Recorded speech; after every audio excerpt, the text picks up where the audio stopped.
जब अकबर ने बीरबल को गधे से समझदार साबित करने को कहा। एक दिन दरबार में बैठकर अकबर और उनके दरबारी हंसी मजाक कर रहे थे।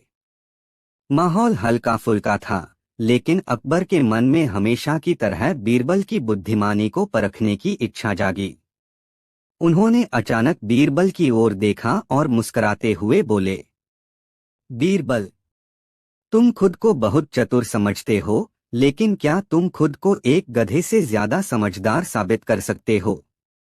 दरबार में एकदम सन्नाटा छा गया। दरबारी फुसफुसाने लगे, ये कैसी परीक्षा है? अब देखना होगा कि बीरबल क्या जवाब देते हैं। बीरबल भी हल्का सा मुस्कुराए और बोले, जहांपनाह, यह बहुत ही अनोखा सवाल है, लेकिन अगर आप चाहें तो मैं इसे साबित कर सकता हूं। अकबर हंसते हुए बोले, अच्छा, तो ठीक है। तुम्हें 7 दिन का समय दिया जाता है। अगर तुम साबित कर सके कि तुम गधे से ज्यादा समझदार हो तो इनाम मिलेगा, वरना तुम्हें पूरे 1 महीने तक दरबार से निकाल दिया जाएगा। बीरबल ने सिर झुकाकर कहा, मंजूर है जहांपनाह। बीरबल ने सबसे पहले शहर के सबसे हट्टे-कट्टे गधे को लाने का आदेश दिया। गधा दरबार में लाया गया। अकबर और दरबारी भी यह देखने के लिए उत्साहित थे कि बीरबल क्या करने वाले हैं। बीरबल ने गधे के सामने 2 प्लेटें रखीं, एक में ताज़ा हरी घास और दूसरी में सोने की मोहरें। फिर उन्होंने अकबर से कहा, जहांपनाह, आइए देखें कि गधा क्या चुनता है। गधा बिना किसी हिचकिचाहट के घास खाने लगा और सोने की मोहरों को अनदेखा कर दिया। बीरबल मुस्कुराए और बोले, जहांपनाह, यह पहली बात साबित हुई, गधा कभी समझदारी से नहीं चुनता। उसे अपनी भूख जरूरी लगती है, लेकिन असली कीमत का अंदाजा नहीं होता। अकबर ने सिर हिलाया, अभी मैं पूरी तरह संतुष्ट नहीं हुआ, आगे देखना चाहता हूँ। अब बीरबल गधे को नदी के किनारे ले गए। उन्होंने उसे पानी पीने के लिए कहा, लेकिन गधा वहीं अड़कर खड़ा हो गया। दरबारी हंसने लगे। बीरबल ने एक आदमी से कहा कि वह गधे को जोर से धक्का दे। जैसे ही गधे को जबरदस्ती पानी में धकेला गया, वह अचानक गले तक पानी पीने लगा। बीरबल मुस्कुराए और अकबर से बोले, जहांपनाह, गधा खुद नहीं सोचता कि उसे कब पानी पीना चाहिए। जब तक कोई उसे धक्का न दे, वह नहीं समझता कि क्या सही है। लेकिन एक समझदार इंसान खुद तय करता है कि कब उसे क्या करना चाहिए। अकबर को बात समझ में आई, लेकिन उन्होंने कहा, बीरबल, यह सब ठीक है, लेकिन तुमने खुद को गधे से ज्यादा समझदार साबित नहीं किया। आखिरी परीक्षा में यह साबित करो। आखिरी दिन बीरबल ने दरबार में घोषणा की, आज मैं एक अंतिम सवाल पूछूंगा जो साबित करेगा कि गधा मूर्ख है और इंसान समझदार। उन्होंने गधे के सामने एक ऊंचा पहाड़ बनवाया और उसके सामने स्वादिष्ट खाना रख दिया। लेकिन खाना पहाड़ की चोटी पर रखा गया था। बीरबल ने अकबर से कहा, जहांपनाह, देखिए, गधा बिना कुछ सोचे समझे सीधे पहाड़ पर चढ़ने की कोशिश करेगा और बार बार गिरेगा, लेकिन मैं अपने दिमाग का इस्तेमाल करूंगा। गधा सच में पहाड़ पर चढ़ने की कोशिश करता रहा, लेकिन हर बार फिसलकर गिर जाता। अंत में वह हताश होकर वहीं बैठ गया। अब बीरबल आगे बढ़े। उन्होंने मजदूरों को आदेश दिया कि वे एक पगडंडी बनाएं और धीरे धीरे पहाड़ पर चढ़कर खाने तक पहुंचें। उन्होंने बिना किसी परेशानी के खाना प्राप्त कर लिया। बीरबल अकबर की ओर मुड़े और बोले, जहांपनाह, यही इंसान और गधे में फर्क है। गधा मेहनत तो करता है, लेकिन सोचता नहीं।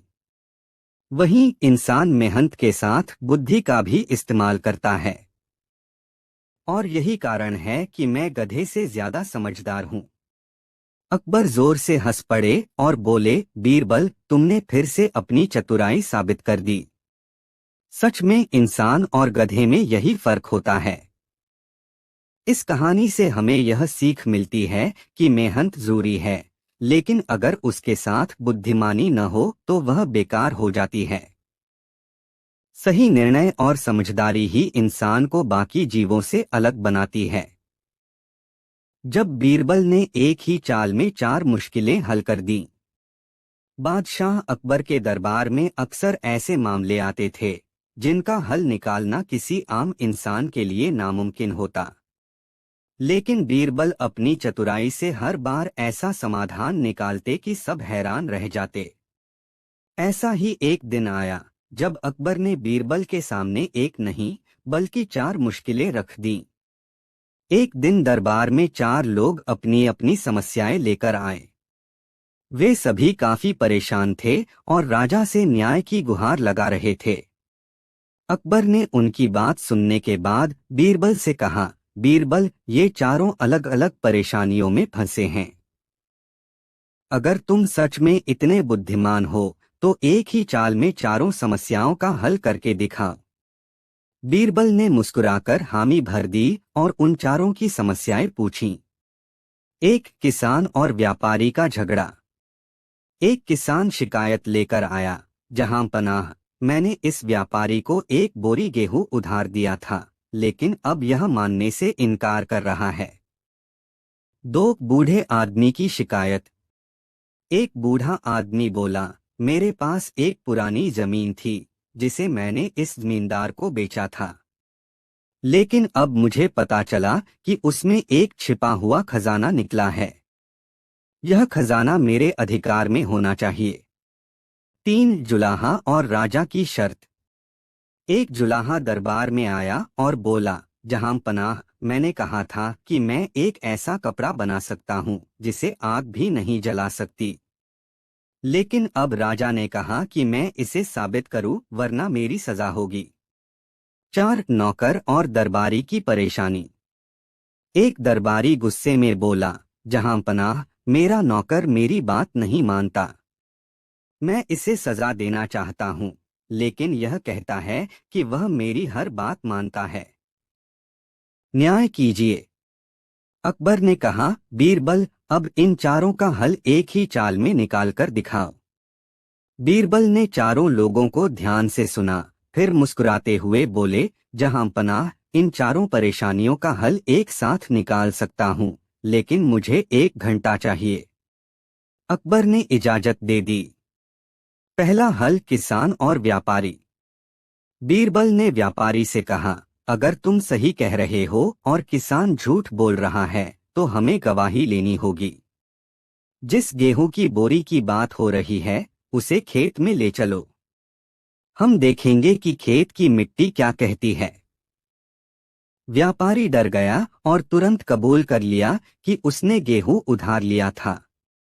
बीरबल ने उसे किसान को गेहूं लौटाने का हुक्म दिया। दूसरा हल, खजाने की समस्या। बीरबल ने बूढ़े आदमी और जमींदार से कहा, जिस जमीन में खजाना मिला वह जमीन अब तुम्हारी नहीं तो खजाना भी तुम्हारा नहीं हो सकता। बूढ़े आदमी ने सिर झुका लिया। बीरबल ने खजाना राजकोष में जमा करने का आदेश दिया ताकि पूरे राज्य की भलाई के लिए उसका उपयोग हो सके। तीसरा हल, जुलाहे की शर्त। बीरबल ने जुलाहे से कहा, अगर तुमने कहा कि तुम्हारा कपड़ा आग में नहीं जलेगा तो हमें इसे आग में डालना ही होगा। जुलाहा डर गया और बोला, मुझे माफ करें, मैंने यह शर्त सिर्फ ध्यान खींचने के लिए रखी थी। कोई भी कपड़ा आग में नहीं टिक सकता। अकबर ने उसकी ईमानदारी देखकर उसे माफ कर दिया, लेकिन चेतावनी दी कि आगे से झूठे दावे न करे। चौथा हल, नौकर और मालिक की समस्या। बीरबल ने नौकर से कहा, अगर तुम सच में अपने मालिक की हर बात मानते हो तो मैं एक आदेश देता हूँ, तुम अपने मालिक को एक तमाचा मारो। नौकर डर गया और कुछ नहीं किया। बीरबल बोले, अगर तुम हर बात मानते तो यह भी मानते, लेकिन तुमने नहीं माना, इसलिए तुम्हारा मालिक गलत कह रहा था। अकबर और दरबार हंस पड़े। मालिक को एहसास हुआ कि वह अनुचित सजा दे रहा था। उसने नौकर को माफ कर दिया। अकबर ने हंसते हुए कहा, बीरबल, तुमने सच में अपनी बुद्धिमानी साबित कर दी। एक ही चाल में चारों मुश्किलें हल कर दी। बीरबल ने सिर झुकाकर सलाम किया। इस कहानी से हमें यह सीख मिलती है कि किसी भी समस्या का हल निकालने के लिए चतुराई और धैर्य की जरूरत होती है। सही सोच से हर मुश्किल का समाधान संभव है। और इस तरह बीरबल ने अपनी बुद्धिमानी से एक बार फिर सबको हैरान कर दिया। बीरबल और वह कौड़ी का सवाल जिसने सबको चौंका दिया। बादशाह अकबर के दरबार में आए दिन कोई न कोई अजीब घटना घटती रहती थी। एक दिन जब दरबारियों में शाही मामलों पर चर्चा हो रही थी, तभी एक अजनबी दरबार में आया। उसके हाथ में एक छोटी सी थैली थी। उसने बादशाह अकबर को सलाम किया और कहा, जहांपनाह, मेरे पास आपसे एक प्रश्न है। अगर आपके दरबार में कोई इस सवाल का सही जवाब दे दे तो मैं यह पूरी थैली उसे इनाम में दूंगा। बादशाह अकबर को यह चुनौती पसंद आई। उन्होंने कहा, अच्छा बताओ तुम्हारा सवाल क्या है। वह व्यक्ति मुस्कुराया और अपनी थैली खोलकर उसमें से एक कौड़ी, पुराने समय का बहुत ही कम मूल्य का सिक्का निकाली और बोला, जहांपनाह, यह बताइए कि इस कौड़ी का सही मूल्य क्या है। दरबार में यह सवाल सुनकर हर कोई चौंक गया। कुछ दरबारी हंस पड़े, कुछ सोच में पड़ गए। कौड़ी का मूल्य तो बहुत ही कम होता था, फिर यह सवाल क्यों पूछा गया। एक दरबारी बोला, यह तो सीधा सवाल है। कौड़ी का मूल्य बहुत ही कम होता है, शायद कुछ पैसे। दूसरा दरबारी बोला, हाँ, यह तो लगभग बेकार ही होती है। इसका कोई विशेष मूल्य नहीं होता। अजनबी यह सुनकर मुस्कुराया और बोला, अगर यह इतनी ही बेकार है तो इसे खरीदने के लिए आप लोग कितने पैसे देंगे। अब दरबार में और भी गहरा सन्नाटा छा गया। किसी को समझ नहीं आया कि इस सवाल का क्या उत्तर दें। बादशाह अकबर भी सोच में पड़ गए। उन्होंने अपने सबसे चतुर मंत्री बीरबल की ओर देखा और कहा, बीरबल, तुम्हें क्या लगता है, इस कौड़ी का सही मूल्य क्या है। बीरबल मुस्कुराए और बोले, जहांपनाह, इस कौड़ी का मूल्य इस बात पर निर्भर करता है कि यह किसके हाथ में है और इसका उपयोग कैसे किया जाता है। बादशाह ने आश्चर्य से पूछा, वह कैसे। बीरबल ने जवाब दिया, अगर यह कौड़ी किसी गरीब भिखारी के पास है तो इसका कोई खास मूल्य नहीं, लेकिन अगर यही कौड़ी किसी बड़े व्यापारी के पास हो तो यह हजारों का सौदा तय करने में काम आ सकती है। अगर कोई राजा इसे अपने खजाने में रखे तो यह अनमोल हो सकती है।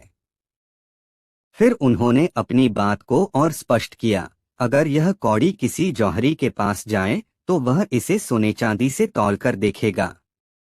अगर यह किसी बच्चे के हाथ में हो तो उसके लिए यह खेल का सामान होगी। और अगर यही कौड़ी किसी पुरानी चीजों के व्यापारी के पास हो तो यह दुर्लभ वस्तु बन सकती है और इसकी कीमत हजारों में भी जा सकती है। यह उत्तर सुनकर पूरे दरबार में सन्नाटा छा गया। सभी को महसूस हुआ कि वे बहुत ही साधारण तरीके से सोच रहे थे, जबकि बीरबल ने इस सवाल को गहराई से समझा था।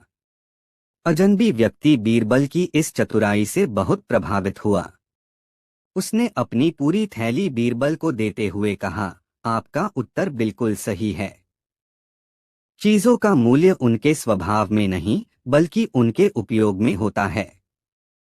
बादशाह अकबर भी हंस पड़े और बोले, बीरबल, तुमने फिर से साबित कर दिया कि तुम्हारी बुद्धिमानी का कोई मुकाबला नहीं। शिक्षा। इस घटना से सबने सीखा कि किसी भी चीज का मूल्य केवल उसकी बाहरी कीमत से नहीं आंका जा सकता। उसका असली मूल्य इस बात पर निर्भर करता है कि उसका उपयोग कौन, कैसे और किस परिस्थिति में कर रहा है। और इस तरह बीरबल ने फिर एक बार अपनी समझदारी से सबको चौंका दिया। बीरबल और वो पहेली जिसे हल करने में बादशाह को महीनों लग गए। बादशाह अकबर को पहेलियां बहुत पसंद थीं। वे अक्सर दरबार में बीरबल की बुद्धिमानी की परीक्षा लेने के लिए नई नई पहेलियां पूछते रहते थे। लेकिन इस बार बीरबल ने एक ऐसी पहेली पूछ ली जिसे हल करने में खुद बादशाह अकबर को महीनों लग गए। एक दिन बादशाह अकबर अपने दरबार में बैठे थे। उन्होंने बीरबल से कहा, बीरबल, आज मैं तुम्हारी बुद्धिमानी की परीक्षा लेना चाहता हूँ। मैं तुम्हें एक कठिन पहेली दूंगा और तुम्हें इसे हल करना होगा। बीरबल मुस्कुराए और बोले, जहांपनाह, मैं हमेशा आपकी चुनौतियों के लिए तैयार हूँ। बादशाह बोले, ठीक है। पहेली यह है, एक ऐसी चीज का नाम बताओ जो जितनी बढ़ती है उतनी ही छोटी होती जाती है। दरबार में सन्नाटा छा गया। सभी दरबारी सोच में पड़ गए। बीरबल ने भी कुछ देर सोचा और फिर मुस्कुराए। बीरबल ने तुरंत उत्तर दिया, जहांपनाह, यह पहेली तो बहुत आसान है। इसका उत्तर है मोमबत्ती। बादशाह अकबर हंस पड़े और बोले, शाबाश बीरबल, तुमने फिर से साबित कर दिया कि तुम्हारी बुद्धि सबसे तेज है। अब बारी बीरबल की थी। उन्होंने मुस्कुराते हुए कहा, जहांपनाह, अब मैं भी आपके लिए एक पहेली लाया हूं। अगर आप इसे हल कर पाए तो मैं आपकी बुद्धिमानी का लोहा मान लूंगा।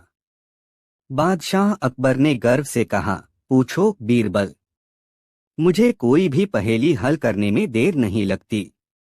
बीरबल ने कहा, तो सुनिए जहांपनाह, एक ऐसी चीज बताइए जिसे हम बांटते जाएं तो वह बढ़ती जाती है, लेकिन अगर हम उसे अपने पास ही रख लें तो वह कम हो जाती है।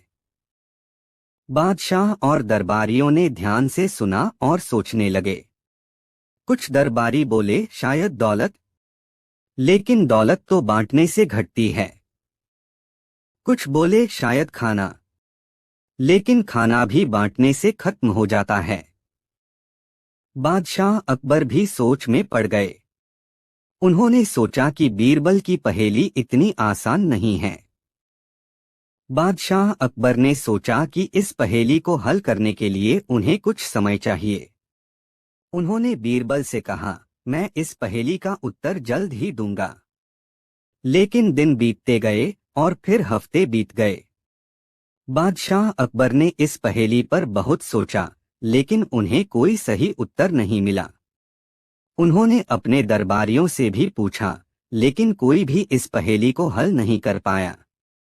धीरे धीरे यह पहेली पूरे राज्य में चर्चा का विषय बन गई। लोग सोचने लगे कि क्या सच में ऐसी कोई चीज हो सकती है। 3 महीने बीत गए, लेकिन बादशाह अकबर को अब भी सही उत्तर नहीं मिला। एक दिन जब वे अपने महल के बाग में टहल रहे थे, उन्होंने देखा कि 2 छोटे बच्चे खेल रहे हैं। उनमें से एक बच्चा गिर गया और रोने लगा। दूसरा बच्चा उसके पास गया, उसे सहारा दिया और हंसाने की कोशिश करने लगा। देखते ही देखते वह बच्चा जो रो रहा था, अब मुस्कुरा रहा था। बादशाह अकबर को अचानक एहसास हुआ, यही तो बीरबल की पहेली का उत्तर था। वे तुरंत दरबार में पहुंचे और बोले, बीरबल, अब मैं तुम्हारी पहेली का उत्तर जानता हूँ। बीरबल मुस्कुराए और बोले, तो बताइए जहांपनाह। बादशाह अकबर गर्व से बोले, इस पहेली का उत्तर है खुशी और ज्ञान। खुशी और ज्ञान जितना बांटो उतना ही बढ़ता है, लेकिन अगर इसे अपने तक सीमित रखो तो यह कम हो जाता है। बीरबल ने झुककर सलाम किया और कहा, शाबाश जहांपनाह, आपको उत्तर मिलने में कुछ समय लगा, लेकिन आपने इसे खुद खोजा। यही असली ज्ञान की निशानी है। इस कहानी से हमें यह सीख मिलती है कि ज्ञान और खुशी जितना बांटा जाए उतना ही बढ़ता है। और कभी कभी कठिन सवालों के जवाब हमें जिंदगी की छोटी छोटी घटनाओं में मिलते हैं। और इस तरह बीरबल की एक छोटी सी पहेली ने बादशाह अकबर को एक गहरी सीख दे दी। जब बीरबल ने अकबर को खुद से ही बहस करने पर मजबूर कर दिया। बादशाह अकबर और बीरबल के बीच अक्सर रोचक चर्चाएं होती थीं। अकबर अपनी तीव्र बुद्धि के लिए मशहूर थे, लेकिन बीरबल की हाजिर जवाबी हमेशा उन्हें चौंका देती थी। एक दिन अकबर ने सोचा कि वे बीरबल को एक ऐसी बहस में फंसाएंगे जिससे वह उलझ जाए और हार मान ले। लेकिन जो हुआ वह इतना मजेदार था कि पूरा दरबार ठहाकों से गूंज उठा। एक दिन दरबार में अकबर ने बीरबल से कहा, बीरबल, तुम हमेशा कहते हो कि तुम्हारी बुद्धि सबसे तेज है, लेकिन आज मैं तुम्हें ऐसी बहस में फंसाने वाला हूं जिससे तुम हार मान लोगे। बीरबल मुस्कुराए और बोले, जहांपनाह, मैं तो हमेशा आपकी आज्ञा का पालन करता हूं। कहिए, आज की बहस किस विषय पर होगी?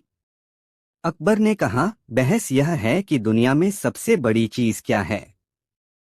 बीरबल ने सोचा और कहा, जहांपनाह, सबसे बड़ी चीज ज्ञान है। ज्ञान से ही इंसान ऊंचाई तक पहुंचता है और अज्ञानता में ही वह डूब जाता है। अकबर मुस्कुराए और बोले, लेकिन बीरबल, मैं कहता हूं कि दुनिया में सबसे बड़ी चीज सत्ता है। सत्ता के बिना ज्ञान भी व्यर्थ है। अगर राजा ना हो तो ज्ञानी भी निर्धन ही रहता है। बीरबल मुस्कुराए और बोले, जहांपनाह, अगर सत्ता सबसे बड़ी चीज होती तो हर राजा सबसे बुद्धिमान होता। लेकिन इतिहास गवाह है कि कई मूर्ख राजा भी हुए हैं जो अपनी अज्ञानता के कारण अपना राज्य खो बैठे। अकबर बोले, लेकिन अगर कोई राजा बुद्धिमान हो तो क्या वह सबसे ताकतवर नहीं होगा? बीरबल बोले, निश्चित रूप से जहांपनाह। लेकिन उस राजा की शक्ति भी उसके ज्ञान से ही आती है, न कि सिर्फ उसके सिंहासन से। अकबर सोच में पड़ गए।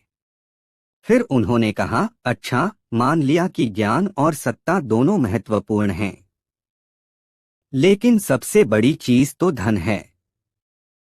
अगर धन हो तो सत्ता भी खरीदी जा सकती है और ज्ञान भी प्राप्त किया जा सकता है। बीरबल ने सिर हिलाया और बोले, जहांपनाह, अगर धन ही सबसे बड़ा होता तो दुनिया के सबसे धनी लोग हमेशा खुश रहते। लेकिन सच तो यह है कि सबसे धनवान लोग भी दुखी होते हैं, क्योंकि उन्हें शांति नहीं मिलती। इसलिए सबसे बड़ी चीज शांति है। अकबर बोले, अगर शांति सबसे बड़ी चीज होती तो राजा युद्ध क्यों लड़ते? बीरबल मुस्कुराए और बोले, जहांपनाह, राजा युद्ध लड़ते हैं ताकि शांति स्थापित कर सकें। लेकिन कई बार वे खुद ही अपनी शांति खो बैठते हैं। इसलिए असली शांति वही होती है जो बिना युद्ध के प्राप्त की जाए। अकबर को एहसास हुआ कि यह बहस खत्म नहीं होने वाली। उन्होंने गहरी सोच में डूबते हुए कहा, तो फिर सबसे बड़ी चीज क्या है? ज्ञान, सत्ता, धन या शांति? बीरबल मुस्कुराए और बोले, जहांपनाह, सबसे बड़ी चीज विचार है। एक विचार से ही ज्ञान उत्पन्न होता है, विचार से ही सत्ता चलती है, विचार से ही धन अर्जित होता है और विचार से ही शांति मिलती है। अकबर सोच में पड़ गए। उन्होंने कहा, तो इसका मतलब विचार ही सबसे शक्तिशाली चीज है। बीरबल बोले, बिल्कुल सही जहांपनाह। और देखिए, आपने खुद ही अपनी बात को काट दिया। पहले आप कह रहे थे कि सत्ता सबसे बड़ी चीज है, फिर धन, फिर शांति। लेकिन आखिरकार आप खुद मान रहे हैं कि विचार सबसे महत्वपूर्ण है। अकबर चौंक गए और हंस पड़े। वे बोले, अरे, यह क्या हुआ? मैंने तो तुम्हें बहस में फंसाना चाहा था, लेकिन तुमने मुझे ही खुद से बहस करने पर मजबूर कर दिया। पूरा दरबार ठहाकों से गूंज उठा। सभी ने बीरबल की चतुराई की सराहना की। इस कहानी से हमें यह सीख मिलती है कि सबसे बड़ी चीज न तो धन है, न सत्ता, न ही कोई भौतिक वस्तु, बल्कि हमारे विचार ही सबसे शक्तिशाली होते हैं। एक सही विचार से हम दुनिया बदल सकते हैं। और इस तरह बीरबल ने एक बार फिर अपनी बुद्धिमानी से बादशाह अकबर को चौंका दिया। बीरबल और वो खेल जिसने बादशाह को भी मात दे दी। बादशाह अकबर को खेलों का बहुत शौक था। वे अक्सर शतरंज, चौपड़ और अन्य दिमागी खेल खेला करते थे। लेकिन एक दिन बीरबल ने उन्हें ऐसा खेल खेलने की चुनौती दी जिसमें खुद बादशाह अकबर को भी हार माननी पड़ी। एक दिन दरबार में अकबर ने घोषणा की, मैं दुनिया का सबसे अच्छा खिलाड़ी हूँ। कोई ऐसा खेल नहीं जिसमें मैं हार जाऊं। दरबारियों ने तुरंत सहमति जताई, लेकिन बीरबल मुस्कुरा रहे थे। अकबर ने बीरबल से पूछा, क्यों बीरबल, क्या तुम्हें मेरी बात पर शक है? बीरबल बोले, जहांपनाह, मैं तो जानता हूं कि आप बहुत बुद्धिमान हैं, लेकिन क्या आप एक ऐसा खेल खेलेंगे जिसे मैंने खुद बनाया है? अकबर को चुनौती स्वीकार थी। उन्होंने कहा, बिल्कुल, बताओ क्या खेल है? बीरबल बोले, लेकिन यह खेल एक शर्त के साथ होगा। अगर आप जीत गए तो मैं हमेशा के लिए दरबार छोड़ दूंगा, लेकिन अगर आप हार गए तो आपको मानना होगा कि बीरबल की बुद्धि से बड़ा कोई खेल नहीं। अकबर हंस पड़े और बोले, स्वीकार है। बताओ क्या खेलना है? अगले दिन बीरबल एक साधारण से दिखने वाले खेल के साथ आए। उन्होंने एक चौकोर तख्ती पर कई खानों वाला एक बोर्ड रखा और उसमें छोटे छोटे पत्थर रख दिए। बादशाह ने पूछा, यह क्या खेल है? बीरबल मुस्कुराए और बोले, जहांपनाह, इस खेल का नाम है सोच का खेल। नियम बहुत आसान हैं, आपको सिर्फ हर चाल पर सही निर्णय लेना है, लेकिन एक बार गलत चाल चल दी तो आप हार जाएंगे। अकबर को यह आसान लगा। उन्होंने कहा, ठीक है, शुरू करो। बीरबल ने खेल समझाया। एक, बादशाह को हर बार दो विकल्प दिए जाएंगे। दो, अगर उन्होंने सही विकल्प चुना तो वे खेल में आगे बढ़ेंगे। तीन, अगर उन्होंने गलत विकल्प चुना तो वे खेल हार जाएंगे।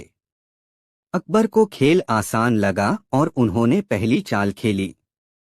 बीरबल ने पहला सवाल पूछा, जहांपनाह, अगर आपके पास दो रास्ते हों, एक सीधा लेकिन लंबा और दूसरा टेढ़ा लेकिन छोटा, तो आप कौन सा रास्ता चुनेंगे? अकबर बोले, छोटा रास्ता, क्योंकि मैं जल्दी जीतना चाहता हूँ। बीरबल मुस्कुराए और बोले, गलत चाल। यह छोटा रास्ता दलदल में जाता है, जिससे आप कभी बाहर नहीं निकल सकते। दरबारियों ने हंसी रोकने की कोशिश की, लेकिन अकबर गंभीर हो गए। उन्होंने कहा, ठीक है, मैं दूसरा रास्ता लेता हूँ। बीरबल बोले, अगला सवाल, अगर आपके सामने दो लोग हों, एक जो आपकी तारीफ करता रहे और दूसरा जो आपको आपकी गलतियां बताए, तो आप किसे चुनेंगे? अकबर बोले, तारीफ करने वाले को, क्योंकि मैं चाहता हूं कि लोग मेरे गुणों की सराहना करें। बीरबल मुस्कुराए और बोले, फिर से गलत चाल, क्योंकि जो आपकी गलतियां बताएगा वही आपको सुधारने में मदद करेगा। अकबर को अब एहसास हुआ कि यह खेल जितना आसान लग रहा था उतना था नहीं। अकबर ने कहा, ठीक है, अब मैं सोच समझकर जवाब दूंगा। बीरबल ने आखिरी सवाल पूछा, जहांपनाह, अगर आपके पास दो चीजें हों, धन और ज्ञान, और आपको एक ही चीज चुननी हो, तो आप क्या चुनेंगे? अकबर सोच में पड़ गए। उन्होंने कहा, धन, क्योंकि उससे मैं कुछ भी खरीद सकता हूँ। बीरबल हंस पड़े और बोले, गलत चाल, जहांपनाह। ज्ञान ही असली धन है, क्योंकि सही ज्ञान हो तो धन खुद ही आ जाता है। पूरा दरबार ठहाकों से गूंज उठा। अकबर ने सिर पकड़ लिया और बोले, बीरबल, तुमने तो मुझे इस खेल में पूरी तरह हरा दिया। बीरबल झुककर बोले, जहांपनाह, यह खेल नहीं, जीवन का सबसे बड़ा सबक था। हर खेल में जीतने के लिए सिर्फ चालाकी नहीं, बल्कि सही सोच जरूरी होती है। अकबर हंसे और बोले, आज के बाद मैं मान गया कि बीरबल की बुद्धि से बड़ा कोई खेल नहीं। उन्होंने बीरबल को इनाम दिया और दरबार फिर से हंसी और खुशियों से भर गया। इस कहानी से हमें यह सीख मिलती है कि जीवन में हर चाल सोच समझकर चलनी चाहिए। कभी कभी जो चीज आसान लगती है वही सबसे मुश्किल साबित हो सकती है। और इस तरह बीरबल ने एक बार फिर अपनी चतुराई से बादशाह अकबर को चौंका दिया। क्या सच में दुनिया गोल है? मुल्ला का मजेदार तर्क, जिसने सबको हंसने पर मजबूर कर दिया। एक दिन की बात है, बादशाह अकबर अपने दरबार में बैठे हुए थे। शाही दरबारियों के बीच ज्ञान, तर्क और विज्ञान को लेकर चर्चा हो रही थी। अचानक एक दरबारी ने कहा, जहांपनाह, यह कहा जाता है कि दुनिया गोल है, लेकिन यह कैसे साबित किया जा सकता है? कुछ दरबारी बोले, हाँ, हमने सुना तो है कि दुनिया गोल है, लेकिन हमने कभी इसे अपनी आंखों से देखा नहीं। अब दरबार में यह चर्चा और तेज हो गई। कुछ लोग कहने लगे कि दुनिया सपाट है, जबकि कुछ मानने लगे कि यह गोल है। बादशाह अकबर ने यह बहस सुनकर सोचा कि क्यों न इस विषय पर बीरबल से राय ली जाए। उन्होंने बीरबल की ओर देखा और पूछा, बीरबल, तुम्हें क्या लगता है? क्या सच में दुनिया गोल है? बीरबल मुस्कुराए और बोले, जहांपनाह, इसका जवाब देने से पहले मैं आप सबको एक और व्यक्ति से मिलवाना चाहता हूं, जो इस विषय पर एक अनोखा तर्क रखता है। इसके बाद बीरबल ने मुल्ला नसरुद्दीन को दरबार में बुलाया। मुल्ला नसरुद्दीन अपने मजाकिया स्वभाव और अजीबोगरीब तर्कों के लिए प्रसिद्ध थे। अकबर ने मुल्ला से पूछा, मुल्ला, हमें बताओ कि क्या दुनिया सच में गोल है? मुल्ला अपनी टोपी ठीक करते हुए बोले, बिल्कुल जहांपनाह, दुनिया गोल ही है, और मैं इसे अपने तर्क से साबित कर सकता हूँ। अकबर और दरबारी उत्सुक हो गए। उन्होंने पूछा, कैसे? मुल्ला बोले, जहांपनाह, कुछ साल पहले मेरी एक धोबी से लड़ाई हो गई थी। उसने मेरे कपड़े ठीक से नहीं धोए थे, तो मैंने उसे बहुत डांटा। उस समय उसने मुझसे कहा, मुल्ला, मैं तुम्हें छोड़ूंगा नहीं। एक दिन मैं तुम्हारे सामने आऊंगा और तुमसे बदला लूंगा। मैं उसकी बात सुनकर हंस पड़ा और सोचने लगा कि यह कैसे संभव होगा। अब दरबारियों को मुल्ला की कहानी में और दिलचस्पी आने लगी। मुल्ला आगे बोले, फिर कुछ साल बाद जब मैं एक दूसरे गांव गया, तो वहां वही धोबी मेरे सामने खड़ा था। उसने मुझे देखते ही कहा, देखा मुल्ला, मैंने कहा था कि मैं फिर तुम्हारे सामने आऊंगा। अब बताइए, अगर दुनिया गोल न होती तो वह धोबी मेरे पास वापस कैसे आ जाता? मुल्ला का यह अनोखा तर्क सुनकर पूरा दरबार जोर जोर से हंसने लगा। कुछ दरबारी बोले, मुल्ला, यह तो गजब का तर्क दिया तुमने। बीरबल मुस्कुराए और बोले, जहांपनाह, देखिए, विज्ञान की भाषा में तो कई सिद्धांत हैं, लेकिन मुल्ला ने इसे अपने तरीके से ही साबित कर दिया। बादशाह अकबर भी हंसते हुए बोले, मुल्ला, तुम्हारे तर्क में भले ही विज्ञान न हो, लेकिन मजा खूब आया। इस कहानी से सबने सीखा कि कभी कभी गंभीर विषयों को हल्के फुल्के अंदाज में समझाना भी एक कला होती है। मुल्ला का यह मजाकिया तर्क भले ही वैज्ञानिक न हो, लेकिन इसने सभी को हंसने और सोचने पर मजबूर कर दिया। और इस तरह मुल्ला नसरुद्दीन ने अपनी मजाकिया बुद्धिमानी से सबको खुश कर दिया। मुल्ला का अनोखा व्रत, जब उसने बिना कुछ खाए पूरा दिन निकाल दिया। लेकिन कैसे? मुल्ला नसरुद्दीन अपनी हाजिर जवाबी और चतुराई के लिए मशहूर था। वह कभी भी किसी भी परिस्थिति में खुद को बेवकूफ नहीं बनने देता था। एक दिन गांव में चर्चा थी कि कौन बिना कुछ खाए पिए सबसे लंबा समय निकाल सकता है। गांव के कुछ लोगों ने दावा किया कि वे पूरे दिन बिना अन्नजल ग्रहण किए रह सकते हैं, तो कुछ ने कहा कि यह असंभव है। तभी किसी ने मजाक में कह दिया, अगर कोई यह कर सकता है तो वह मुल्ला ही होगा। मुल्ला यह सुनकर मुस्कुराया और बोला, ठीक है, मैं साबित करूंगा कि मैं पूरे दिन बिना कुछ खाए पिए रह सकता हूं। गांव के लोग चकित रह गए। वे जानते थे कि मुल्ला खाने पीने का बहुत शौकीन है, फिर भी उसने इतनी बड़ी बात कह दी। सभी ने शर्त लगा ली कि अगर मुल्ला सच में यह कर दिखाएगा तो उसे विजेता मान लिया जाएगा। अगले दिन मुल्ला ने घोषणा की, आज मैं सुबह से लेकर रात तक बिना कुछ खाए पिए रहूंगा। अगर मैंने कुछ भी खाया या पिया तो मुझे हार माननी होगी। गांव के लोग यह देखने के लिए इकट्ठा हो गए कि मुल्ला यह कैसे करेगा। सुबह होते ही मुल्ला ने अपना रोजमर्रा का काम शुरू किया। वह अपने खेत में गया, कुछ समय वहां बिताया, फिर घर आकर आराम करने लगा। जैसे जैसे दिन चढ़ा, लोग मुल्ला पर नजर रखे हुए थे। किसी ने देखा नहीं कि उसने कुछ खाया हो। दोपहर हो गई, फिर शाम हो गई, लेकिन मुल्ला ने कुछ भी नहीं खाया। गांव के लोग आश्चर्यचकित थे। आखिरकार रात का समय आया और सभी गांव वाले मुल्ला के पास इकट्ठा हो गए। एक बुजुर्ग ने पूछा, मुल्ला, क्या तुमने सच में कुछ नहीं खाया? मुल्ला ने सिर हिलाया, बिल्कुल नहीं। अब सभी लोग आश्चर्य में पड़ गए। लेकिन तुमने ऐसा किया कैसे? मुल्ला मुस्कुराया और बोला, बहुत आसान था। मैंने यह तय कर लिया था कि मैं दिन को रात मानूंगा और रात को दिन। इसलिए सुबह जब सूरज निकला तो मैंने सोचा कि अभी रात है और सो गया। जब दोपहर हुई तो मैंने सोचा कि अभी आधी रात है और आराम करता रहा। शाम होते ही मैंने सोचा कि अभी सुबह हुई है और तब जाकर मैंने खाना खाया। गांव वाले पहले तो कुछ समझ नहीं पाए, लेकिन फिर हंसते हंसते लोटपोट हो गए। एक आदमी हंसते हुए बोला, मुल्ला, तुमने दिमाग का ऐसा खेल खेला कि हर कोई चकमा खा गया। तुमने कुछ खाया तो जरूर, लेकिन अपने ही नियमों के हिसाब से।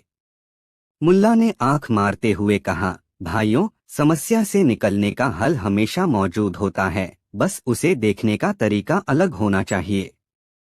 इस मजेदार कहानी से हमें यह सीख मिलती है कि कई बार हालात को देखने का तरीका बदलने से ही समाधान निकल आता है। मुल्ला ने अपने चतुर दिमाग से बिना किसी नियम को तोड़े सबको चौंका दिया। बीरबल को साधु का सवाल राजा बढ़ाया संत। एक दिन अकबर के दरबार में एक अजीब घटना घटी।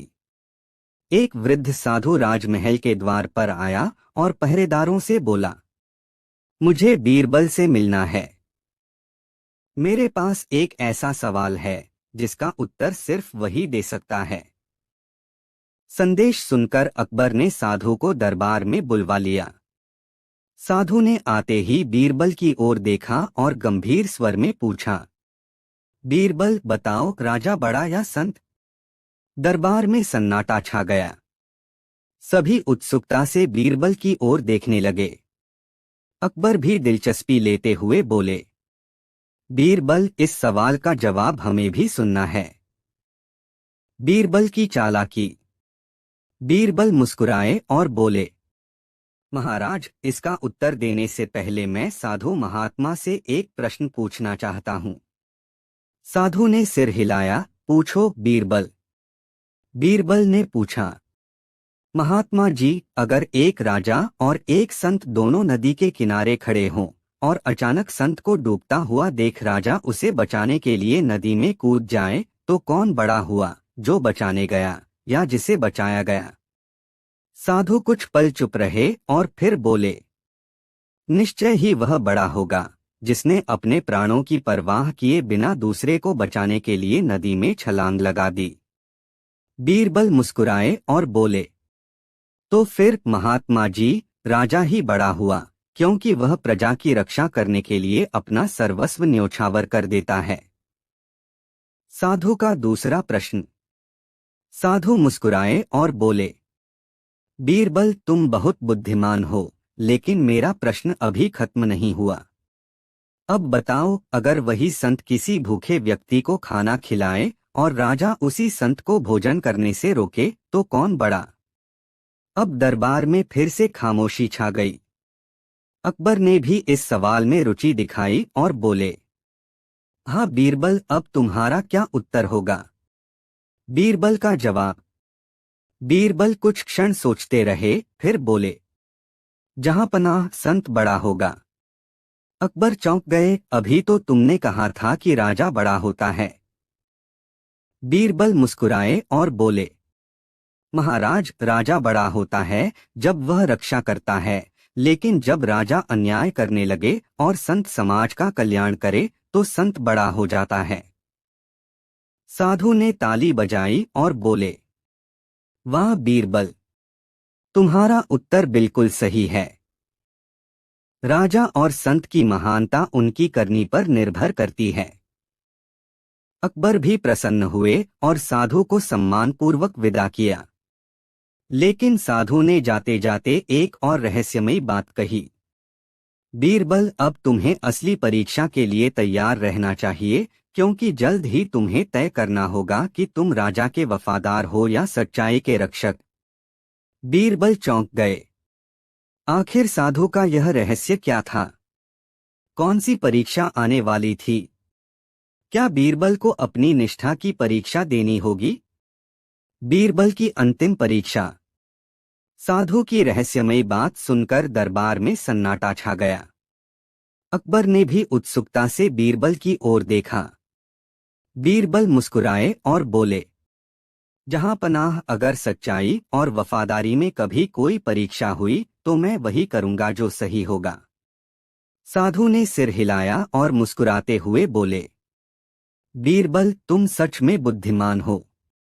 लेकिन याद रखना, सबसे कठिन परीक्षा इंसान की अंतरात्मा लेती है।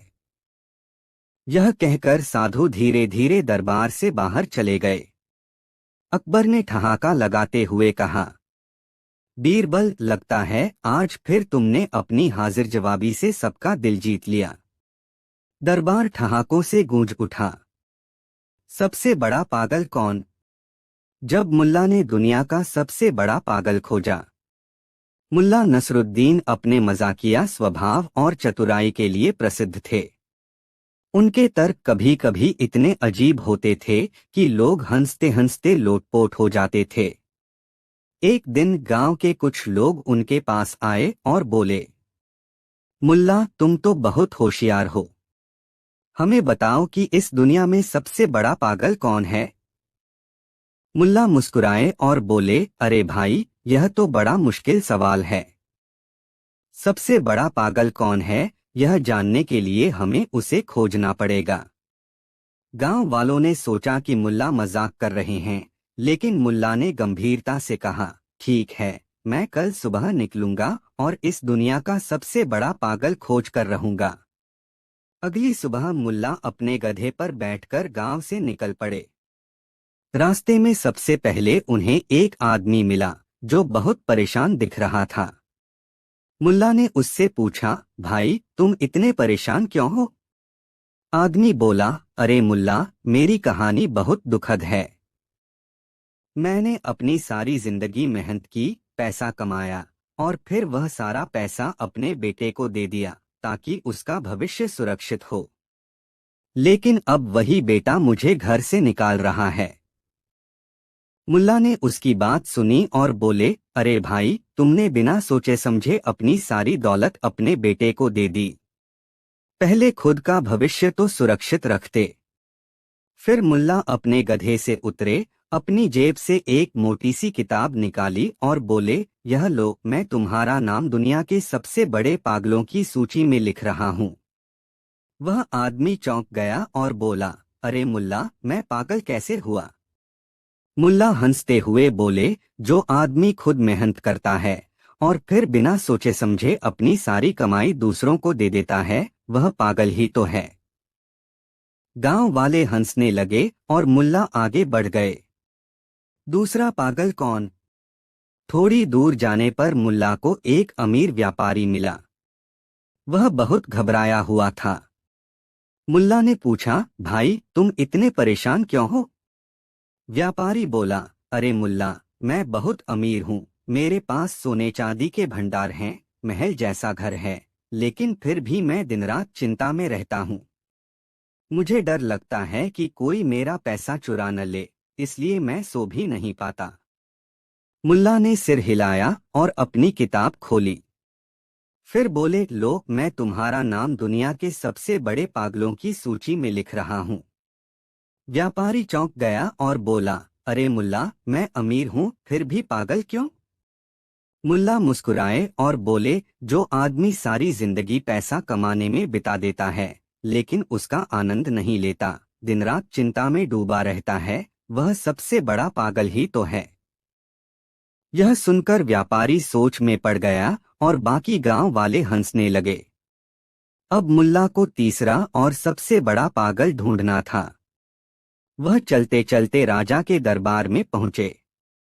राजा ने पूछा, मुल्ला, आज यहाँ कैसे आना हुआ? मुल्ला बोले, जहांपनाह, मैं दुनिया का सबसे बड़ा पागल ढूंढ रहा हूँ। राजा हंसने लगे और बोले, तो क्या तुम्हें यहाँ कोई पागल मिला?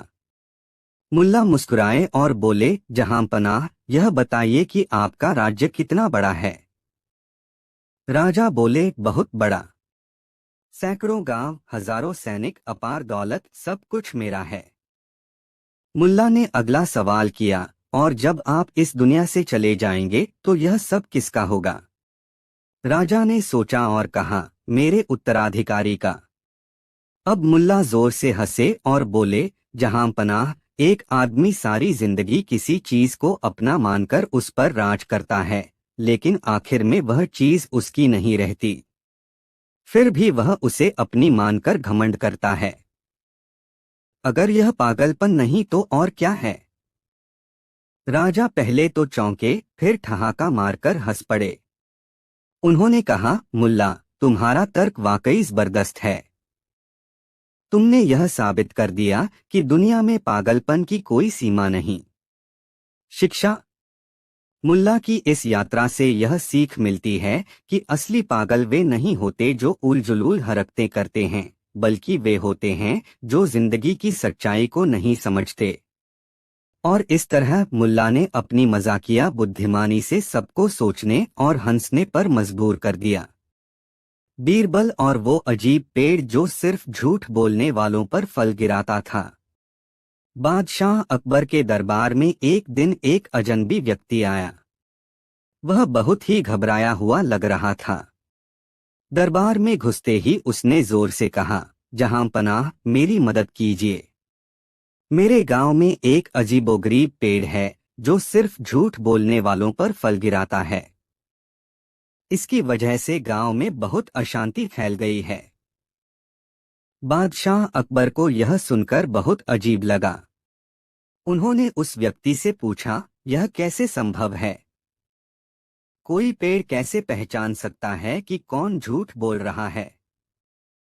अजनबी बोला, जहांपनाह, यह पेड़ बहुत ही रहस्यमयी है।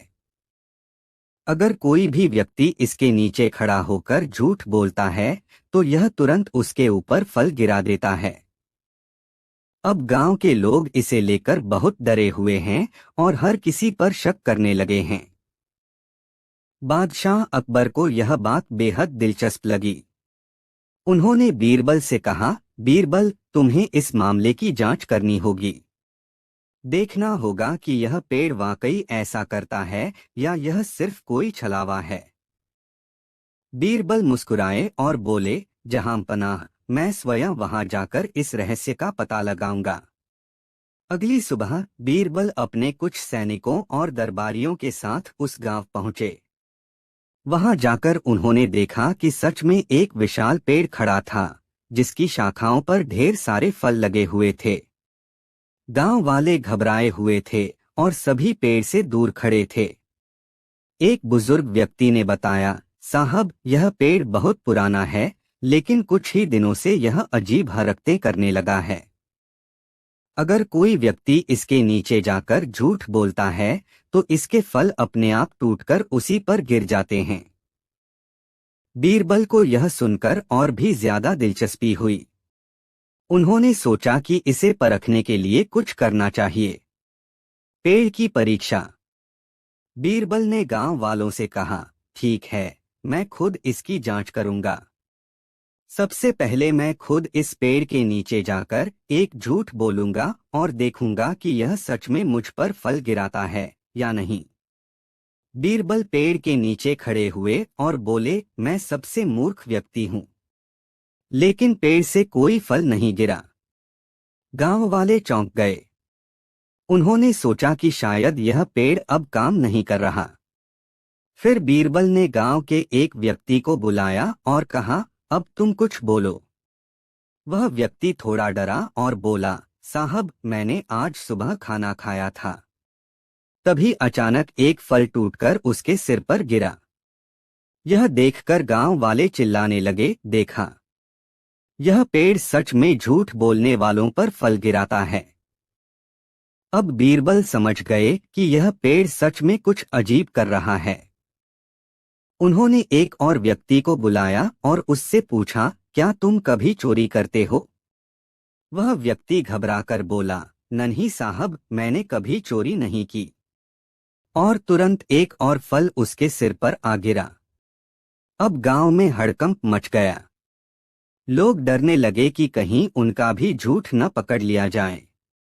बीरबल ने पेड़ के चारों ओर ध्यान से देखा और फिर एक बात नोटिस की, जब भी कोई व्यक्ति घबराकर झूठ बोलता था तो वह थोड़ा सा इधर उधर हिलने लगता था, जिससे पेड़ की शाखाओं से कोई न कोई फल टूटकर गिर जाता था।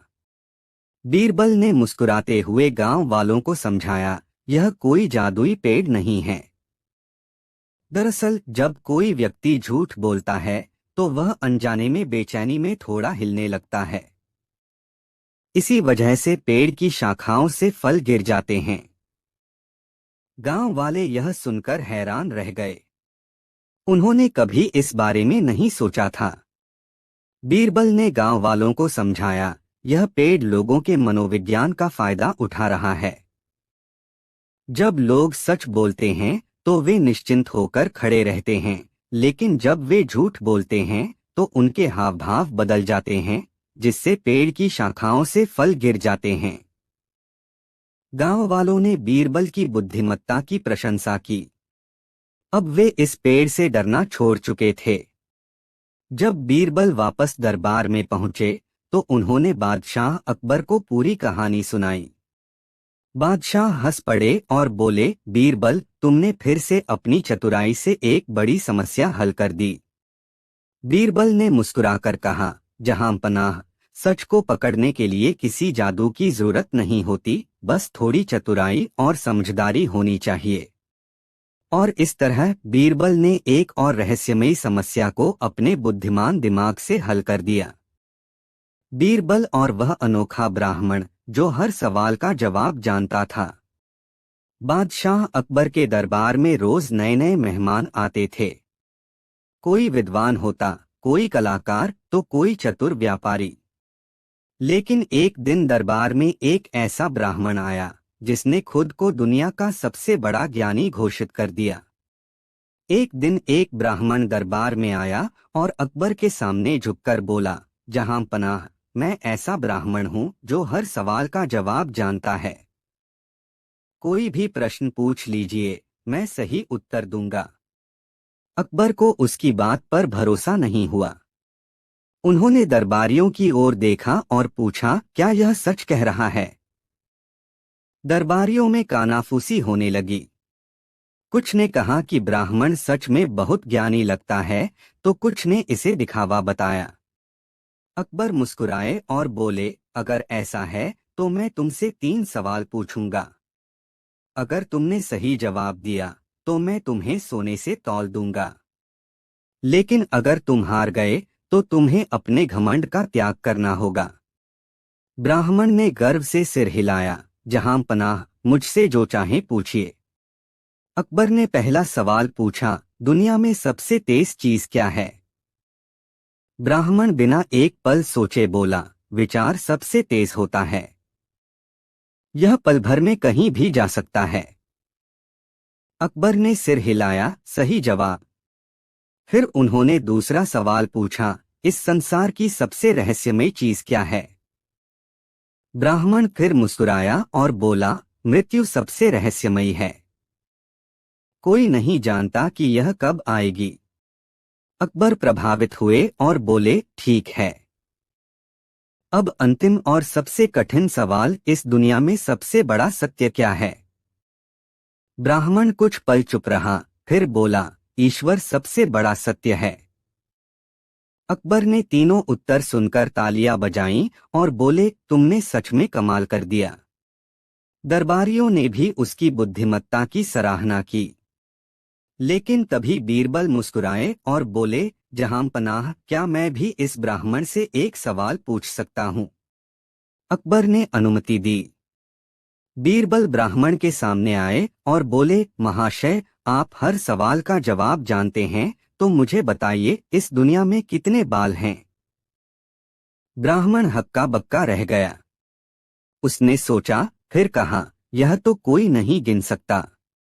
बीरबल मुस्कुराए, तो क्या आप हर सवाल का जवाब नहीं जानते? ब्राह्मण कुछ बोल नहीं पाया।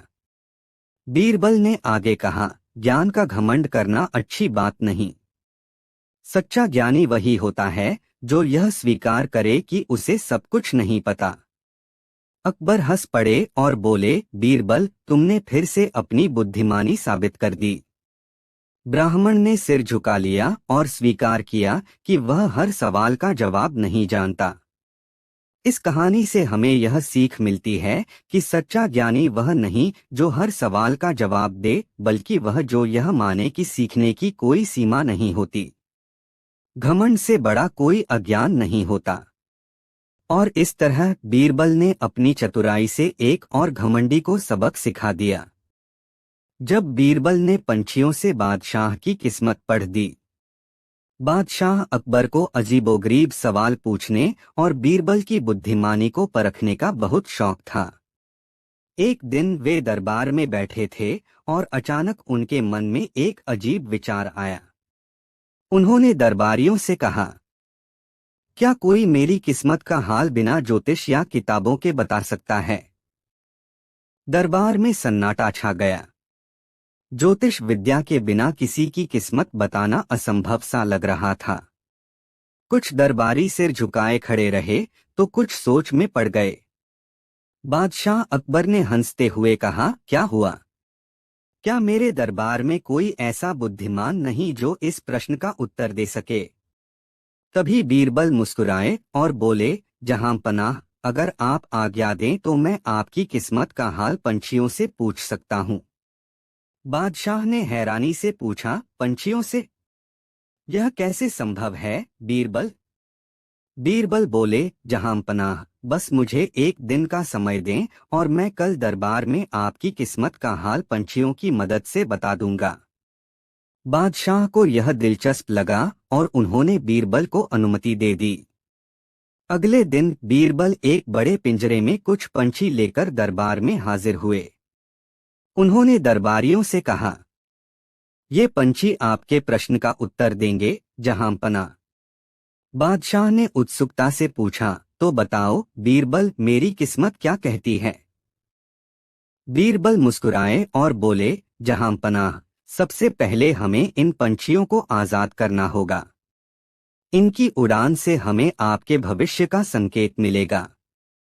बादशाह ने सहमति दी और बीरबल ने धीरे धीरे पिंजरे का दरवाजा खोला। सभी पंछी एक एक करके उड़ने लगे। बीरबल ध्यान से पंछियों की उड़ान को देख रहे थे। कुछ पंछी ऊंचाई की ओर उड़ गए, कुछ दरबार के आसपास मंडराने लगे और कुछ जमीन पर बैठ गए। बीरबल ने बादशाह से कहा, जहांपनाह, देखिए, ये जो पंछी ऊंचाई की ओर उड़ गए हैं, वे इस बात का संकेत देते हैं कि आपकी शान और प्रतिष्ठा हमेशा बढ़ती रहेगी। आपका नाम दूर दूर तक गूंजता रहेगा।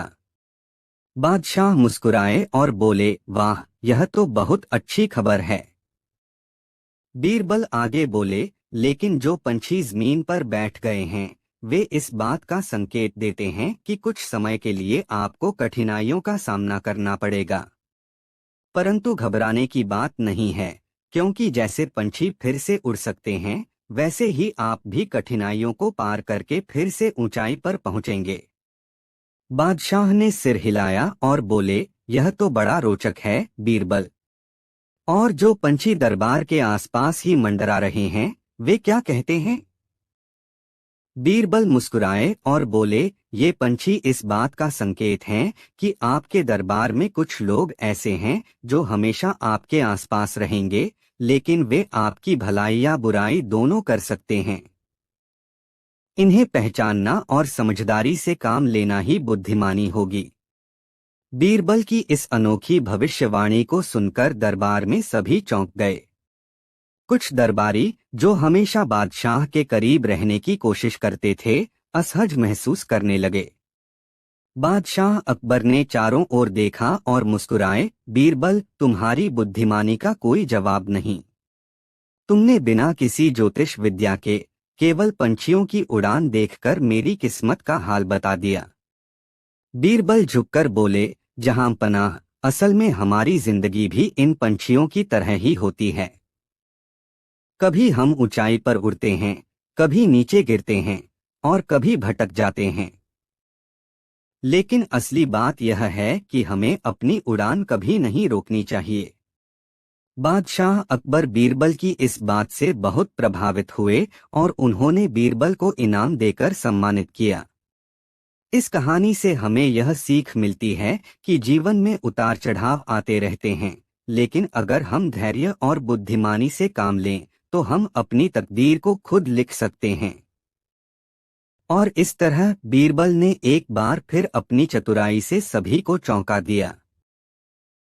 एक समय की बात है जब राज्य में खुशहाली के साथ साथ कई परेशानियां भी आम थीं। खासकर किसान अपनी फसल और पशुओं की देखभाल में कठिनाइयों का सामना कर रहे थे।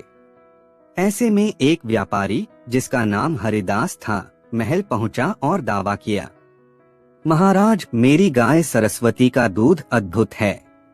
यह दूध पीते ही रोग, पीड़ा और दुख सब दूर हो जाते हैं। मेरा यह दावा सुनकर आपके दरबार में असीम उल्लास फैल जाएगा। दरबार में हरिदास के दावे से उत्साह की लहर दौड़ गई, पर बीरबल की आंखों में संशय के अंश साफ दिखाई दे रहे थे। अकबर ने बीरबल से कहा, बीरबल, बताओ कि क्या हरिदास का यह दूध वास्तव में चमत्कारी है या यह केवल दिखावे का खेल है। बीरबल ने मुस्कुराते हुए उत्तर दिया, जहां पनाह, सत्य का प्रकाश अंततः उजागर हो ही जाता है। मुझे कुछ दिन का समय दीजिए, मैं इसका रहस्य खोल दूंगा। अगले कुछ दिनों तक बीरबल ने हरिदास के दूध का गहन निरीक्षण किया। उन्होंने देखा कि हरिदास रोज सुबह अपनी गाय सरस्वती से दूध निकालता और उसे महल के पास के एक छोटे से ढाबे में ले जाता। दरबार के कुछ कर्मचारियों ने बताया, हमने देखा है कि हरिदास अक्सर ढाबे में अकेले जाकर कुछ रंगीन पदार्थ मिलाता है। बीरबल ने गुप्त निगरानी लगाई। एक रात जब सब लोग विश्राम में थे तो बीरबल ने देखा कि हरिदास अपने ढाबे में जाता और दूध में एक चमकीला प्राकृतिक रंग का मिश्रण डाल देता था। उन्होंने तुरंत नोट किया कि उस मिश्रण से दूध का रंग बदल जाता और वह सामान्य दूध की तुलना में अधिक चमकदार दिखाई देने लगता था। अगले दिन महाराज अकबर ने दरबार में सभा बुलाई और हरिदास से पूछा, क्या तुम सत्य कह रहे हो कि तुम्हारी गाय का दूध चमत्कारी है। हरिदास ने गर्व से उत्तर दिया, महाराज, यह दूध वास्तव में अद्भुत है। तभी बीरबल ने आदेश दिया, अब हम सभी दरबारियों में से एक एक व्यक्ति इस दूध का स्वाद चखेंगे। जब सभी ने दूध चखा तो कुछ लोगों ने तुरंत ठंडक और आनंद का अनुभव किया, परंतु अधिकांश को दूध का स्वाद सामान्य ही लगा। बीरबल ने धीरे से कहा, यह स्पष्ट हो गया कि यह दूध असली चमत्कार नहीं करता। फिर उन्होंने हरिदास से पूछा, क्या तुमने दूध में वह मिश्रण डालना शुरू किया था। हरिदास ने डरते हुए कबूल किया, महाराज, मैंने सोचा कि यदि मैं दूध में कुछ अतिरिक्त पदार्थ मिला दूं तो लोग मेरे दावे को सच मानेंगे और मेरा व्यापार बढ़ जाएगा। मैंने वह पदार्थ गाय के दूध को विशेष रूप से चमकदार बना देता है, परंतु यह केवल एक छल है। महाराज अकबर ने गंभीर स्वर में कहा, मेरे राज्य में केवल सच्चाई, नैतिकता और ईमानदारी का ही स्थान है। जो भी व्यक्ति अपने स्वार्थ में आकर छल करेगा वह अपनी ही प्रतिष्ठा खो देता है। असली स्वास्थ्य और सुख केवल प्राकृतिक गुणों में निहित होते हैं, न कि दिखावे में। बीरबल ने आगे कहा, सच्चा चमत्कार वह है जो बिना किसी मिलावट के अपने आप में होता है, और असली धन वही है जो सच्चे प्रयास, ईमानदारी एवं नैतिकता से प्राप्त होता है। हरिदास को अपनी गलती का बोध हुआ और उसे उपयुक्त सजा सुनाई गई।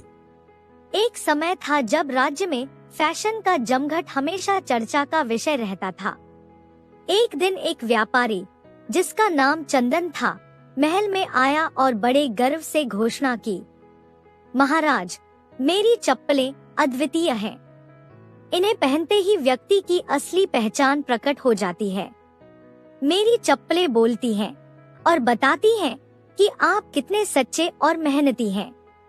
दरबार में लोग चकित हो गए, पर बीरबल के मन में संशय के बीज उगाए। महाराज ने बीरबल से कहा, बीरबल, बताओ, क्या ये चप्पलें सच में बोलती हैं या यह केवल दिखावे का खेल है? बीरबल ने मुस्कुराते हुए कहा, जहां पनाह, सत्य का प्रकाश अंततः उजागर हो ही जाता है। मुझे कुछ दिन का समय दीजिए, मैं इसका रहस्य खोल दूंगा। अगले कुछ दिनों तक बीरबल ने चंदन की चप्पलों का गहन निरीक्षण किया। उन्होंने देखा कि चंदन हमेशा अपनी चप्पलें महल के प्रांगण में लेकर चलता था और उन्हें बड़े गर्व से पहनता था। दरबार के कुछ कर्मचारियों ने बताया, जब मैंने चंदन को देखा तो उसे देखकर ऐसा लगा मानो चप्पलें अपने आप कुछ कह रही हों। पर बीरबल ने गौर से देखा कि चंदन ने अपनी चप्पलों के अंदर कुछ पुराने रेशे और चमकीले कांच के टुकड़े छुपा रखे थे। बीरबल ने गुप्त निगरानी लगाई और पाया कि चंदन अक्सर रात में अपने कमरे में जाकर चप्पलों को थोड़ा थोड़ा संशोधित करता था, ताकि अगली सुबह वे जादुई दिखें। अगले दिन महाराज ने दरबार में सभा बुलाई और चंदन से आदेश दिया, अब अपनी चप्पलों का प्रदर्शन करो। चंदन ने उत्साह से अपनी चप्पलों को पहनकर मंच पर कदम रखा। दरबार में सभी ने चप्पलों का निरीक्षण किया। एक एक करके सभी मंत्रियों ने अपनी चप्पलों को पहनकर चलने की कोशिश की, परंतु कोई भी चप्पल स्वाभाविक रूप से कुछ नहीं बोल रही थी। बीरबल ने सभा में घोषणा की, देखिए, असली जादू वह नहीं होता जो केवल दिखावे के लिए किया जाए। चंदन ने अपने स्वार्थ में आकर अपनी चप्पलों में कुछ रेशे और चमकदार टुकड़े छुपा दिए थे, ताकि यह प्रतीत हो कि वे बोलती हैं। परंतु असली पहचान तो व्यक्ति के अंदर की होती है, न कि केवल उसके पहनावे से। महाराज अकबर ने गंभीर स्वर में कहा, मेरे राज्य में केवल सत्य, ईमानदारी और नैतिकता का ही स्थान है।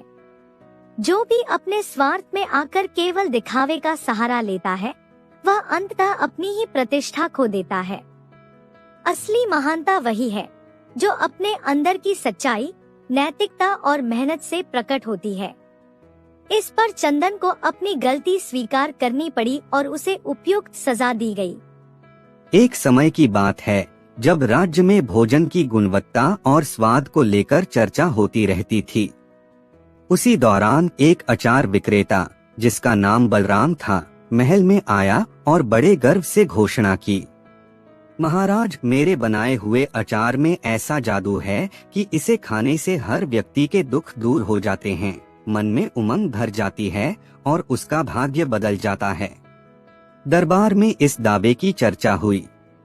कुछ मंत्रियों ने तो बलराम की तारीफ की, पर बीरबल की आंखों में संशय के बादल मंडराने लगे।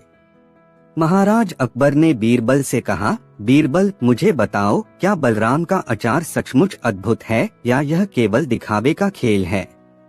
बीरबल ने मुस्कुराते हुए उत्तर दिया, जहां पनाह, सत्य का प्रकाश समय के साथ ही उजागर हो जाता है। मुझे कुछ दिन का समय दीजिए, मैं इसका रहस्य उजागर कर दूंगा। अगले कुछ दिनों तक बीरबल ने बलराम के अचार का गहन निरीक्षण किया। उन्होंने देखा कि बलराम हर दिन सुबह सुबह महल के पास के बाजार में अचार का स्वाद चखने वालों से मिलते थे। दरबार के कुछ कर्मचारियों ने बताया कि बलराम अक्सर रात में अकेले जाकर अपने अचार के रस में कुछ अतिरिक्त पदार्थ मिला देता था, जिससे अचार का स्वाद अत्यधिक मीठा और चमकीला हो जाता था। बीरबल ने गुप्त निगरानी लगाई और देखा कि बलराम वास्तव में अचार में चीनी का घोल मिला रहा था, जिससे अचार का स्वाद असली अचार की तुलना में कहीं अधिक आकर्षक प्रतीत हो रहा था। उन्होंने नोट किया कि जब बलराम अचार में यह मिश्रण डालता तो अचार का रंग भी चमकदार हो जाता और लोगों को वह अतिरंजित लगता था। अगले दिन महाराज अकबर ने दरबार में सभा बुलाई। बीरबल ने सभी से आग्रह किया कि वे बलराम के अचार का स्वाद चखें। जब सभी ने अचार का स्वाद लिया तो कुछ मंत्रियों ने तुरंत कहा, इसका स्वाद तो असली अचार जैसा नहीं बल्कि बहुत मीठा और कृत्रिम प्रतीत हो रहा है। तभी बीरबल ने सभा में घोषणा की, जहां पनाह मैंने यह रहस्य उजागर कर दिया है कि बलराम ने अपने अचार में प्राकृतिक मसालों के अलावा अतिरिक्त चीनी और एक विशेष घोल मिला दिया है। इसका उद्देश्य केवल यह था कि अचार का स्वाद और रंग अत्यधिक आकर्षक दिखाई दे, जिससे लोग उसे खरीदे और मेरा व्यापार बढ़े। बलराम को अपनी चाल पकड़ी गई। उसने घबराहट में कबूल किया, महाराज, मैंने तो अपने स्वार्थ में आकर यह चाल चली थी ताकि मेरा लाभ बढ़ सके। मुझे अपनी गलती का बोध हो गया है। महाराज अकबर ने गंभीर स्वर में कहा, मेरे राज्य में केवल सच्चाई, ईमानदारी और नैतिकता का ही स्थान है। जो भी व्यक्ति अपने स्वार्थ में आकर छलकपट करेगा, उसकी प्रतिष्ठा अवश्य खो जाएगी। असली स्वाद, असली समृद्धि केवल प्राकृतिक गुणों और कड़ी मेहनत से प्राप्त होती है, न कि केवल दिखावे और झूठे दावों से। बीरबल ने जोड़ते हुए कहा, सच्चा ज्ञान वही है जो अपने अंदर की सच्चाई और नैतिकता को अपनाता है। हमें हमेशा अपने कर्मों में ईमानदारी बरतनी चाहिए, क्योंकि यही असली सफलता का आधार है। महाराज अकबर ने आदेश दिया कि भविष्य में अचार सहित सभी व्यापारिक कार्यों में पारदर्शिता और नैतिकता अनिवार्य होगी। बलराम को भी उपयुक्त सजा सुनाई गई। एक समय की बात है जब महल में मनोरंजन और चमत्कार का माहौल था। एक दिन एक व्यापारी जिसका नाम रमेश था, अपने सुंदर तोते के साथ महल आया। उसने बड़े गर्व से कहा, महाराज, मेरा यह तोता असली सच्चाई बोलता है। जो भी इसे देखेगा वह अपनी छिपी हुई बातों का पता लगा लेगा। मेरा तोता न केवल सबके मन के रहस्य खोलता है, बल्कि आने वाले कल का पूर्वानुमान भी बता सकता है। दरबार में उसकी बात सुनकर लोगों में उत्सुकता और आश्चर्य की लहर दौड़ गई। महाराज अकबर ने तुरंत आदेश दिया, रमेश, अपने तोते का प्रदर्शन करो ताकि मैं देख सकूं कि यह सच में कितना अद्भुत है। रमेश ने तोते को बुलाया और उसे मंच पर ले आया। तोता चहकता हुआ बैठ गया, परंतु कुछ ही समय बाद उसकी आवाज में कुछ अजीब सा परिवर्तन आया, जिससे दरबार में संशय फैल गया। बीरबल की आंखों में तुरंत संशय के बादल मंडराने लगे। उन्होंने कहा, जहां पनाह, मुझे कुछ दिन का समय दीजिए, मैं इस रहस्य का परीक्षण करूंगा। अगले कुछ दिनों तक बीरबल ने रमेश के तोते का गहन निरीक्षण किया। उन्होंने देखा कि तोता महल में आने जाने के दौरान अलग अलग मंत्रियों और कर्मचारियों की बातों को दोहराता था। कुछ मंत्रियों की मीठी बातें तो उसी पर लौटती थी, परंतु कुछ की नकारात्मक टिप्पणियां भी उसी तोते से बाहर आती थी। दरबार के कुछ सज्जनों ने बताया, जब भी कोई मंत्री अपनी गलती छिपाने की कोशिश करता है तो तोता उसके शब्दों को बिना रोकटोक दोहराता है। बीरबल ने गुप्त निगरानी लगाई और पाया कि तोता वास्तव में रमेश द्वारा प्रशिक्षित किया गया था। रमेश ने अपने स्वार्थ में आकर तोते को ऐसा प्रशिक्षित किया था कि वह दरबार में बोले गए सभी शब्दों का नकल कर सके, ताकि किसी की भी छिपी हुई बात उजागर हो सके। परंतु बीरबल ने भी गौर से सुना कि तोता कभी कभार ऐसे शब्द दोहराता था जो उस व्यक्ति की असली सच्चाई को बयां कर देते थे, जिसे वह छुपाना चाहता था। एक दिन दरबार में जब एक उच्च पदस्थ मंत्री ने अपने निजी लाभ के बारे में झूठे दावे किए, तो तोता ने बिना किसी रोकटोक उसकी बातों को दोहराया। इस पर मंत्री के चेहरे पर हताशा और शर्मिंदगी के भाव स्पष्ट हो गए। बीरबल ने तुरंत कहा, जहां पनाह, यह तोता वास्तव में उस व्यक्ति की असली सच्चाई बोल देता है जिसे वह छुपाना चाहता है। फिर उन्होंने रमेश से पूछा, क्या तुमने कभी सोचा है कि तुम अपने स्वार्थ में आकर तोते को प्रशिक्षित कर दरबार में सबके रहस्य उजागर करोगे? रमेश ने घबराहट में कबूल किया, महाराज, मैंने तो केवल यह सोचा था कि यदि तोता सबकी बातें दोहराएगा तो लोगों का ध्यान सही हो जाएगा और कोई भी झूठ छिप नहीं पाएगा। मेरा उद्देश्य था कि सच्चाई सामने आए, पर मैंने स्वार्थ में आकर अपनी चाल का दुरुपयोग कर लिया। दरबार में सभी मंत्रियों ने जोर से हंसते हुए कहा, अब तो स्पष्ट हो गया कि यह केवल दिखावे का खेल था। महाराज अकबर ने गंभीर स्वर में कहा, मेरे राज्य में केवल सच्चाई, ईमानदारी और नैतिकता का ही स्थान है। जो भी अपने स्वार्थ में आकर छलकपट करता है वह अंततः अपनी ही प्रतिष्ठा खो देता है। सच्चा ज्ञान और महानता वही है जो बिना किसी दिखावे के अपने अंदर की सच्चाई प्रकट करती है। बीरबल ने भी कहा, सच्चाई का प्रकाश अंततः उजागर हो ही जाता है। हमें अपने शब्दों और कर्मों में हमेशा सत्य का पालन करना चाहिए। महाराज ने रमेश को चेतावनी दी कि भविष्य में किसी भी प्रकार की छलकपट पर कड़ी सजा दी जाएगी। एक समय की बात है जब राज्य में फैशन और सुंदरता का जोर था। महाराज अकबर के दरबार में हर दिन नई नई रचनाएं और पहनावे की चर्चा होती रहती थी। उसी दौरान एक सुंदर महिला जिसका नाम रेखा था महल में आई।